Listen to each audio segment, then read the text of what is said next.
kasih pemirsa, Anda kembali menyaksikan Kominfo Newsroom.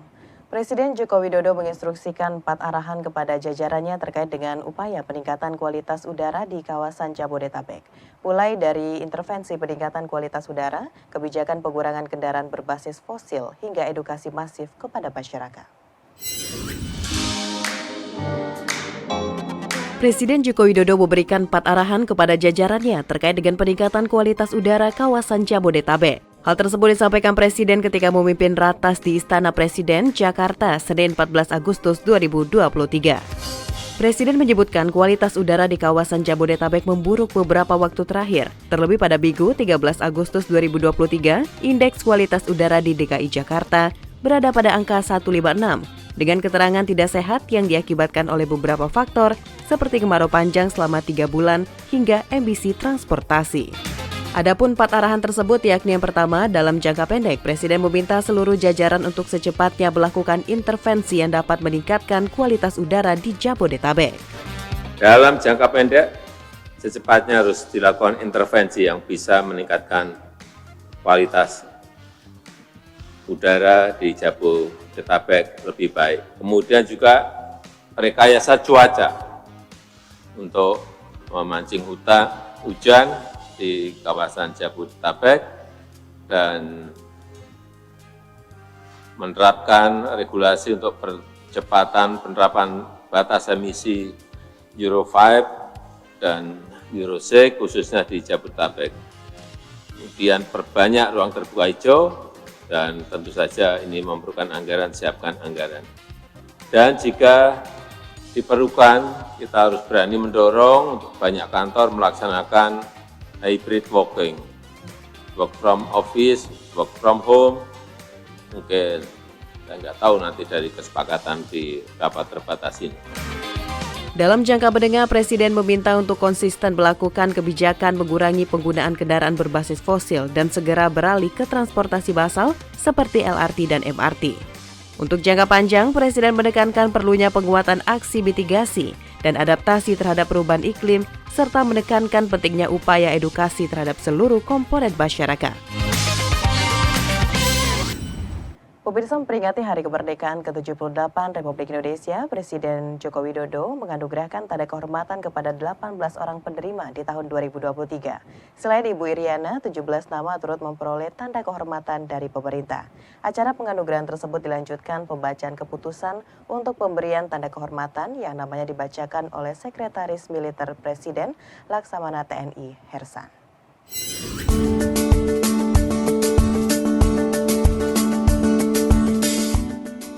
Presiden Republik Indonesia Joko Widodo memberikan anugerah tanda kehormatan Bintang Republik Indonesia Adi Pradana kepada 18 tokoh di Istana Negara Jakarta. Tanda kehormatan bintang melambangkan orang yang diakui luas berjasa demi keutuhan, kelangsungan, dan kejayaan negara. Tanda kehormatan bisa diberikan bagi individu, kesatuan, instansi pemerintah, organisasi atas kesetiaan luar biasa terhadap bangsa dan negara atas jasa-jasanya, sebagaimana yang diatur dalam undang-undang. Selain Ibu Negara Iriana, Presiden juga memberikan tanda kehormatan Bintang Mahaputra Adi Pradana ke Wuri Estu Handayani, Sukma Violeta yang merupakan anggota yudisial Republik Indonesia, dan Saldi Isra, Wakil Ketua Mahkamah Konstitusi. Bintang Mahaputra yang berarti orang yang berjasa demi kemajuan, kesejahteraan, dan kemakmuran bangsa dan negara di bidang yang besar. Kemudian Presiden Joko Widodo juga menganugerahkan tanda kehormatan Bintang Mahaputra Utama ke Joko Sasmito, anggota Komisi Yudisial Republik Indonesia.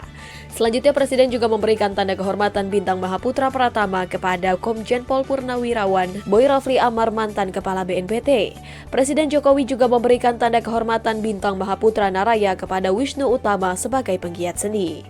Untuk tanda kehormatan Bintang Jasa, Presiden Jokowi menganugerahkan Bintang Jasa Utama kepada Sumartoyo, anggota Komisi Yudisial, Makarim Wibisono selaku penasehat senior Menteri LHK, Anak Agung Gede Ngurah Ari Dwi Payana selaku staf khusus Presiden, Sukardi Rinakit selaku staf khusus Presiden, dan Oli Dondo Kambe selaku Gubernur Sulawesi Utara. Penghargaan Bintang Jasa yang diberikan berarti orang yang berjasa bagi keselamatan, kesejahteraan, dan kebangsaan bangsa dan negara. Setelah itu, Presiden Jokowi menganugerahkan tanda kehormatan Bintang Jasa Pratama kepada Suharyono Sastromiharjo selaku Duta Besar Wakil Tetap Republik Indonesia Program Lingkungan Perserikatan Bangsa-Bangsa. Sudarto Prawoto Hadi selaku Ketua Dewan Proper Kementerian LHK, Edwin Aldrian selaku Peneliti Ahli Utama BRIN. Adapun untuk tanda kehormatan Bintang Jasa Naraya, Presiden memberikan kepada ahli waris almarhum Ki Muhammad Amir Suta Arga selaku ahli permusiuman. Sedangkan untuk tanda kehormatan Bintang Budaya Paramadharma atau orang yang berjasa dalam bidang kebudayaan nasional dan mendorong kemajuan kebudayaan bangsa, Presiden Jokowi memberikan tanda kehormatan kepada ahli waris almarhum Cokorda Gede Agung Sukawati selaku budayawan dan ahli waris almarhum Kanjeng Gusti Pangeran Haryo selaku seniman kebudayaan dan pendidikan. Deputi Bidang Protokol, Pers dan Media Sekretariat Presiden Republik Indonesia Bay Mahmudin mengajak masyarakat hadir dalam upacara HUT RI yang ke-78 dari Monas pada tanggal 17 Agustus mendatang. Acara mulai pukul 8:10 waktu Indonesia Barat di Monas, sementara di Istana sendiri acara akan dimulai pukul 7:25 waktu Indonesia Barat dengan acara kesedihan.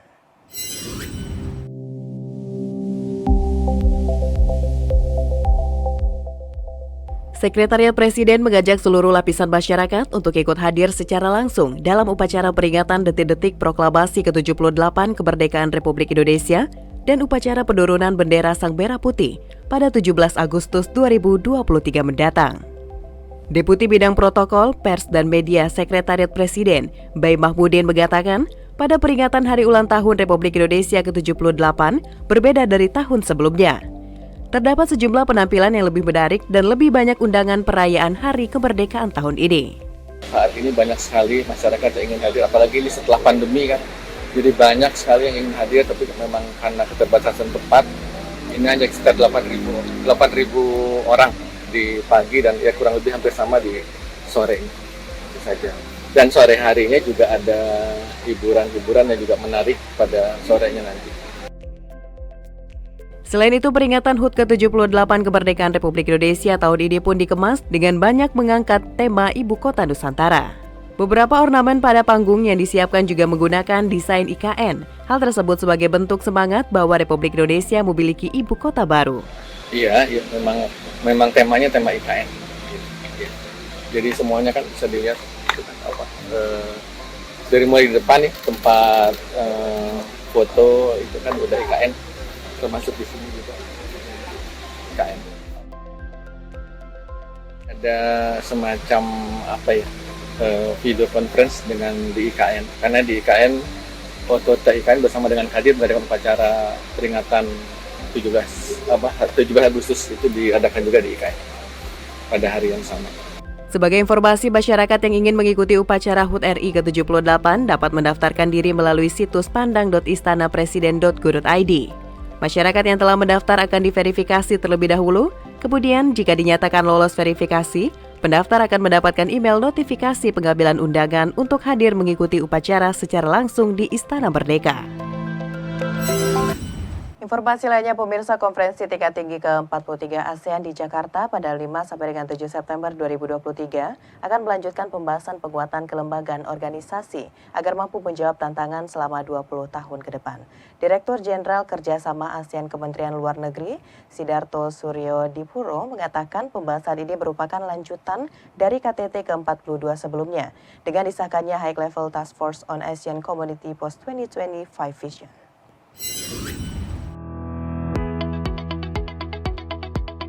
Direktur Jenderal Kerjasama ASEAN Kementerian Luar Negeri Republik Indonesia Sidarto Suryo Dipuro mengatakan, KTT ke-43 ASEAN di Jakarta akan melanjutkan pembahasan penguatan kelembagaan organisasi agar mampu menjawab tantangan selama 20 tahun ke depan. Sidarto menyebut terdapat beberapa aspek yang ingin diperkuat, seperti meningkatkan sumber daya manusia masyarakat ASEAN, dialog-dialog tentang hak asasi manusia dan kerjasama maritim antar negara-negara anggota. Adapun pembahasan terkait penguatan kelembagaan ASEAN ini merupakan inisiatif Indonesia yang telah dimulai sejak 2022 dengan disahkannya High Level Task Force on Asian Community Post 2025 Vision untuk penguatan kapasitas dan efektivitas kelembagaan ASEAN. Nah, ini adalah yang keempat kita memimpin ASEAN. Jadi kita juga memiliki, kita ingin meletakkan landasan untuk kerjasama ASEAN yang sifatnya strategis ke depan. Nah, untuk mencapai hal tersebut, maka diantaranya adalah memperkuat kelembagaan ASEAN dan berbagai mekanisme kerjanya, termasuk bagaimana memperkuat sumber daya ASEAN, resources. Kemudian elemen lain itu adalah dalam konteks ini itu adalah memperkuat human rights dialogue dalam konteks ASEAN, kemudian memperkuat kerjasama maritim, dan juga memperkuat berbagai mekanisme lainnya dalam konteks ASEAN. KTT ke-43 ASEAN 2023 di Jakarta juga tidak hanya dihadiri oleh para pemimpin negara-negara anggota, tetapi juga negara-negara mitra seperti China, Jepang, Korea Selatan, Amerika Serikat, Australia, dan India. Lebih lanjut, Sidarto mengungkapkan akan ada 27 pemimpin negara dan atau organisasi internasional yang diperkirakan hadir, termasuk 18 pemimpin negara peserta KTT Asia Timur, pemimpin Pacific Island Forum, Perdana Menteri Kanada, dan Direktur Eksekutif Dana Moneter Internasional dan Bank Dunia. KTT Asia Timur terdiri dari 18 negara peserta termasuk 10 negara anggota ASEAN, Australia, China, India, Jepang, Selandia Baru, Republik Korea, Rusia, dan Amerika Serikat. Bawaslu RI meluncurkan pemetaan kerawanan pemilu dan pemilihan serentak 2024 mengenai isu strategis politik uang. Anggota Bawaslu Loli Suheti menuturkan peluncuran ini menjadi basis untuk program pencegahan dan pengawasan tahapan pemilu dan pemilihan serta berbagai upaya dalam proyeksi dan deteksi dini terhadap potensi pelanggaran. Badan Pengawas Pemilihan Umum meluncurkan pemetaan kerawanan pemilu dan pemilihan serentak 2024 mengenai isu strategis politik uang yang didasarkan pada semakin beragamnya modus operandi politik uang, tetapi regulasi yang ada tidak mengalami perubahan. Berdasarkan pemetaan tersebut, provinsi paling rawan dengan isu politik uang adalah Maluku Utara. Diikuti 4 provinsi di bawahnya yakni Lampung, Jawa Barat, Banten, dan Sulawesi Utara. Namun jika dilihat berdasarkan agregasi tiap kabupaten kota, Papua Pegunungan menjadi provinsi dengan tingkat kerawanan tertinggi politik uang. Sementara itu Kabupaten Jayawijaya Papua menduduki urutan pertama kabupaten dengan kerawanan isu politik uang paling tinggi. Berkaca dari penyelenggaraan pemilu 2019 sampai Pilkada 2020, anggota Bawaslu Republik Indonesia Loli Suhenti membagi modus politik uang ke dalam 3 bentuk, yakni memberi langsung, memberi barang, dan memberi janji. Adapun 4 pelaku politik uang mulai dari kandidat, tim sukses kampanye, aparatur sipil negara, penyelenggara ad hoc, simpatisan, atau pendukung. Bawaslu sedang menjajaki dan berupaya sejak awal tahun ini untuk membangun kolaborasi kesepahaman bersama dengan PPATK, dengan OJK, karena memang situasi hari ini ke depan soal transaksi elektronik ini menjadi sesuatu tantangan nyata dan kita harus punya strategi mencegahnya. Senada dengan hal tersebut, anggota KPU Republik Indonesia Parsada Anharahap mengatakan pemetaan isu politik uang oleh Bawaslu akan menjadi ukuran dan referensi bagi pihaknya sebagai penyelenggara negara. Dengan kecanggihan dan praktik politik uang yang semakin terstruktur dan masif, KPU menekankan pentingnya kolaborasi bersama untuk mencegah politik uang. Nah, ini mungkin perlu dirumuskan kembali bagaimana tindakan atau proses hukum yang kita lakukan itu mungkin jangan lebih kepada denda atau kurungan badan misalkan dalam bentuk vonis proses peradilan itu penting juga, tapi menurut kita dalam beberapa diskusi perlu juga dirumuskan ini memberikan efek kepada status kekuasaannya, jadi lebih pendekatannya lebih ke administratif dan itu lebih efektif sehingga ketika dia melakukan money politik tujuannya untuk berkuasa, maka kemudian ketika ini diproses secara hukum kekuasaannya akan terganggu. Nah ini saya kira bisa menjadi salah satu yang didiskusikan lebih lanjut. Pemirsa, usai jeda pariwara kami akan kembali dengan dialog mitigasi dampak El Nino oleh BMKG. Sesaat lagi.